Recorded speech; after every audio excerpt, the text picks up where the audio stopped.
मस्जिद में बच्चों की नमाज।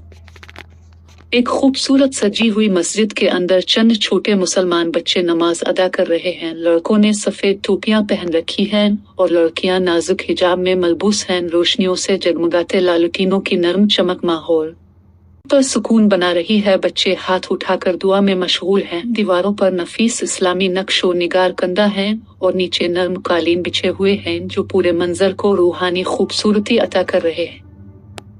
रमजान में बच्चों का इफ्तार। चंद खुशबाश मुसलमान बच्चे एक रिवायती दरी पर बैठे इफ्तार कर रहे हैं। वो खुश दिली से खजूर फल और जूस बांट रहे हैं। उनके सामने खूबसूरती से सजा हुआ इफ्तार रखा है। पस मंजर में सूरज गुरूब हो रहा है और सुनहरी रोशनी हर तरफ फैली हुई है। जबकि दौर एक मस्जिद का हुसैन मंजर दिखाई दे रहा है। बच्चे एक तवील रोजे के बाद खुशी और शुक्राने के साथ इफ्तार कर रहे हैं।